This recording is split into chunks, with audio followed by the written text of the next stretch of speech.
안녕하세요. 캐나다 에반스톤 UBF 사라 페트라리 선교사입니다. 예수께서 이르시되 너희는 기도할 때 이렇게 하라. 아버지여 이름이 거룩히 여김을 받으시오며 나라에 임하옵시며 살아계신 하나님 아버지, 제가 이 시간 선교지에서의 저의 삶을 전하고자 합니다. 부족한 죄인과 함께하여 주시옵소서. 예수님 이름으로 기도드립니다. 아멘. 저는 자식 사랑이 남다른 부모님으로 인해 행복한 어린 시절을 보내었습니다. 그러나 중학교 2학년 때 함께 생활하던 이모의 갑작스러운 죽음은 저의 삶을 송두리째 바꾸어 놓았습니다. 열심히 공부하면 뭐하나, 죽음으로 모든 것이 끝나는데 아둥바둥 살면 뭐하나, 어차피 죽음을 향해 살아가는 인생인데 저의 내면에는 허무한 생각과 공허함이 가득하였습니다. 1982년 성균관 대학교에 입학하였지만 공부를 열심히 하고자 하는 의욕이 없었습니다. 입학 후 가조교인 고바을 목사님 초청으로 종로센터에 나오게 되었고 1:1 말씀 공부를 하였습니다. 그러나 부모님의 계속되는 핍박으로 저의 내면엔 기쁨이 없고 늘 지쳐 있었습니다. 나를 위해 헌신하신 부모님을 위해 살 것인가, 캠퍼스 목자의 인생을 살 것인가 많이 갈등하였습니다. 그러다 85년 칠암산 수양에 참석하여 요한복음 4장 14절 말씀으로 영생수 되신 예수님을 만나게 되었습니다.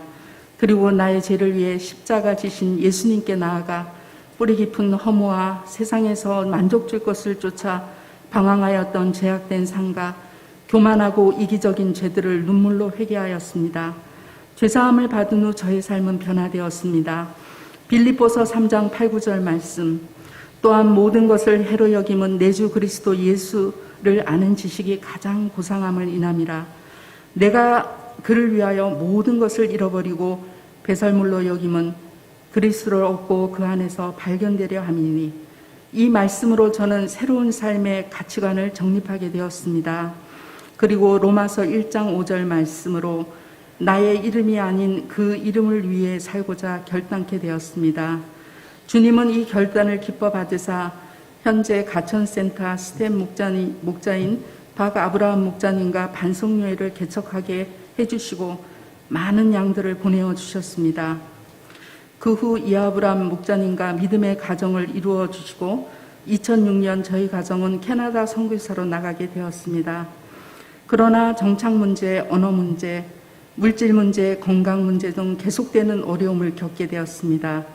처음 토론토로 갔으나 취업 비자가 나오지 않아 2년 후 캘거리로 이사하게 되었습니다.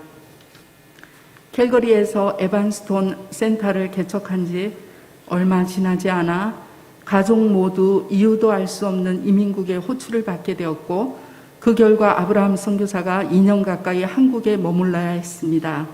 저는 혼자서 두 아이들을 돌보아야 했고 하루 3-4시간의 잠을 자며 포잡의 일을 뛰어야 했습니다. 한겨울에 차로 이동하다 눈길에 미끄러져 낭떠러지로 굴러 떨어지기도 하였고 졸음운전으로 여러 번 죽음의 고비를 겪어야 했습니다. 2년 동안 한국에 머물렀던 아브라함 선교사는 캐나다로 돌아와서 닥치는 대로 일을 하였습니다. 두 아이들도 늘 힘든 상황에 처할 때가 많았습니다. 큰아이 피러는 마운트 로얄 유니버시티에 합격하였으나 입학금을 제때 내지 못하여 입학이 취소되었고 보벨리 칼리지에 다녀야만 했습니다. 졸업 후에는 영주권을 스폰서해주는 곳에서 3년간 힘들게 일을 해야만 했습니다. 페트라는 학비를 벌기 위해 학업과 파트타임 일을 늘 병행해야 했습니다. 저는 시간에 쫓겨 살았기에 이동하는 차 안에서 기도를 하였습니다. 하루는 자신이 처한 현실이 이해되지 않았고 마음이 너무 힘들어 탄식에 가까운 기도를 하였습니다. 하나님, 주무시고 계십니까? 왜 저의 기도에 응답해 주지 않으세요? 그때 저는 마른 하늘에 갑자기 나타난 무지개를 보았습니다. 제 눈을 아니야, 내가 눈물을 흘리고 있어서 잘못 본 거야. 그런데 그게 아니었습니다. 제 눈을 의심하였는데 다시 앞을 보니 이번에는 쌍무지개가 떠 있었습니다. 저는 너무 감격하여 계속 눈물을 펑펑 쏟아야 했습니다. 아, 우리 주님은 항상 나의 기도를 듣고 계셨구나. 주님 감사합니다. 주님 감사합니다. 저는 주님께 한없이 감사의 기도를 드렸고 하나님의 사랑을 의심하였던 저의 죄를 회개하였습니다. 그 이 일 이후 저는 제 앞에 놓여있는 시련들을 하나님이 주신 연단으로 여기고 오히려 적극적으로 감사함으로 감당케 되었습니다. 2017년 영주권을 받기까지 11년 동안은 항상 나의 기도를 들어주시는 주님께 나아가 대화하며 기도를 많이 쌓는 시간이었습니다. 현실의 삶은 늘 고통스러웠지만 고통 중에도 어떻게 하면 하나님을 기쁘시게 해드릴 수 있을까 고민하였습니다. 왜냐하면 하나님은 나를 통해 그 이름이 존귀 여김을 받으셔야 할 뿐이었기 때문이었습니다. 하나님 아버지는 가장 귀한 독생자 예수님을 죄악된 우리를 위해 아낌없이 내어주셨습니다. 예수님께서 십자가에서 흘리신 보혈의 피가 우리 한 사람 한 사람의 생명을 살리셨습니다. 그러므로 예수님이 겪으신 고난과 희생이 얼마나 값진 것인가. 어느덧 저는 고난과 희생이야말로 가장 값진 삶이라는 것을 깨닫게 되었습니다. 코비드-19의 힘든 상황에서 저는 골방에서 날마다 기도하였습니다. 주님과 대화하며 교제하는 기쁨이 있었습니다. 캐나다의 하나님을 배우는 시간이었습니다. 그리고 저희 가정이 앞으로 나아갈 방향을 잡는 시간이었습니다. 보통 나이가 60이면 은퇴를 생각합니다. 그러나 아브라함 선교사와 저는 캠퍼스에 나갈 분명한 목표와 사명이 있었기에 영어 공부에 매달렸습니다. 저는 어학 코스 시작 때부터 클라우드라는 형제님을 피싱하였고 아브라함 선교사와 9스텝으로 그룹 바이블 스터디를 하였습니다. 또 간호학과 애슐리라는 자매님을 피싱하였습니다. 저희 센터 선교사님들은 매주 금요일 오후 MRU 캠퍼스에 모여서 그룹 바이블 스터디를 하고 합심 기도를 하였습니다.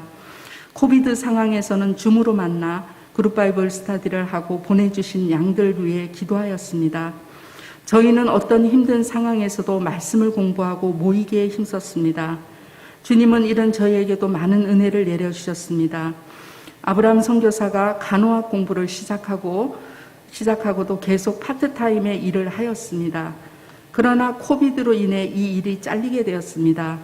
그런데 오히려 이 일로 인해 ROE를 국세청에 제출해서 정부 지원금을 받을 수 있게 되었습니다. 이 베네핏은 아르바이트 수입의 10배인 2,000불, 한국 돈으로는 200만 원입니다. 매달마다 200만 원을 2년 동안이나 받게 되었고 시간이 많이 세이브된 아브라함 선교사는 간호학 공부와 사명에 전념할 수 있었습니다. 저는 한국 방문 열흘 전 일용할 양식 말씀을 먹으며 큰 위로와 힘을 얻게 되었습니다. 히브리서 11장에는 믿음으로 살기 위해 많은 고난을 경험한 사람들이 있다고 말하였습니다. 믿음으로 홍해를 건너고 믿음으로 위험을 피하고 강하게 되고 부활을 경험한 사람들을 언급하고 있었습니다. 그들은 이 세상이 전부가 아니라는 것을 알았습니다. 이 세상보다 훨씬 더 가치 있는 하나님의 약속을 믿었기 때문에 모든 고난을 감수하였던 것입니다. 주님 안에서 헛된 것은 없습니다. 그리스도 때문에 이 세상에서 겪는 고난은 실패나 손해가 아닙니다. 그러므로 이 세상의 고난을 견디고 믿음을 지킨 사람은 진정한 승리자인 것입니다. 세상에서 볼 때 루저일지라도 주님 주신 모든 고난을 이기고 헤쳐나가는 사람은 세상이 감당하지 못하는 사람인 것입니다. 주님은 저희 가족을 연단하사 세상이 감당하지 못하는 사람들이 되게 하셨습니다. 아브라함 선교사는 61세의 나이에 패스토가 되는 은혜를 받았습니다.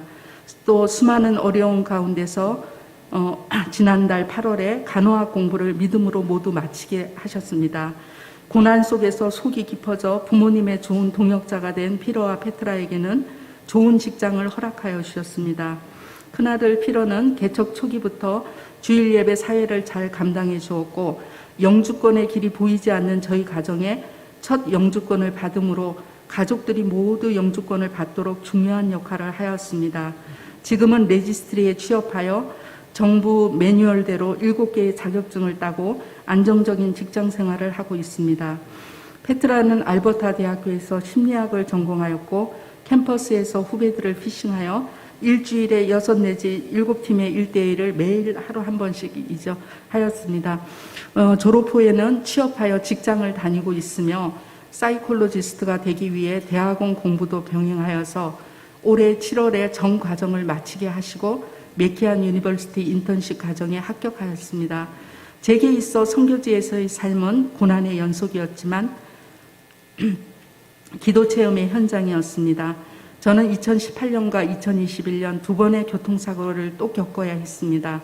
MRI 결과 척추 7곳에서 문제가 드러났습니다. 몇 개월씩 걷지도 못하고 누워 지내야 했습니다. 5년째 치료를 받고 있어 많이 회복되었지만 왼쪽 허리에 심한 통증으로 5분 이상 앉지 못하는 문제가 있었습니다. 올해 7월 21일 일용할 양식을 먹으며 히브리서 12장 2절 믿음의 주여 온전케 하시는 이인 예수를 바라보자 이 말씀을 붙들게 되었습니다. 모든 병자들을 살리시고 낫게 하시고 회복시키시는 주님, 제게서 이 통증이 나음 얻도록 도와주소서. 주님께 매달려 간절히 기도하였습니다. 하나님 아버지, 제가 주님을 온전히 의지하지 못하였음을 회개드립니다. 저를 이 고통스러운 통증에서 나음 얻게 도와주세요. 저는 기도가 끝난 후 저의 몸에서 통증이 완전히 사라지는 큰 기적을 체험하였습니다. 저는 이 허리 통증을 완화시키고자 준비하였던 쿠션과 허리 보호대, 여유분해 복대 그리고 진통제가 더 이상 필요치 않게 되었습니다. 2번의 비행기를 타야 하는 긴 여행에서 아무 문제 없이 한국에 도착하였습니다.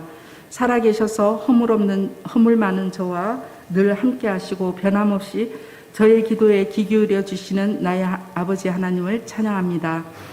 부족한 저희 가정을 캐나다 선교에 쓰고 계신 주님께 감사를 드립니다. 저희 에반스톤 센터의 기도 제목은 다음과 같습니다. 첫째로 MRU 캠퍼스의 서클 등록을 위해서 기도하고 있습니다. 한 명의 아브라함과 사라를 세우고 12제자 양성 이룰 수 있기를 기도합니다. 둘째, 아브라함 선교사가 간호학 공부를 잘 마치게 하셔서 감사합니다. 마지막 시험을 잘 감당하고 병원 취업할 수 있기를 기도합니다. 셋째, 피러 페트라가 하나님의 때에 믿음의 가정을 이룰 수 있기를 기도합니다. 제가 어머니를 위해 한국 방문케 하시고 간호와 성김으로 어머니의 피부병이 많이 회복되게 도와주셔서 감사합니다. 이제는 기쁜 마음으로 사명의 땅에 나가게 하시니 감사합니다. 한마디, 하나님 아버지여 이름이 거룩히 여김을 받으시오며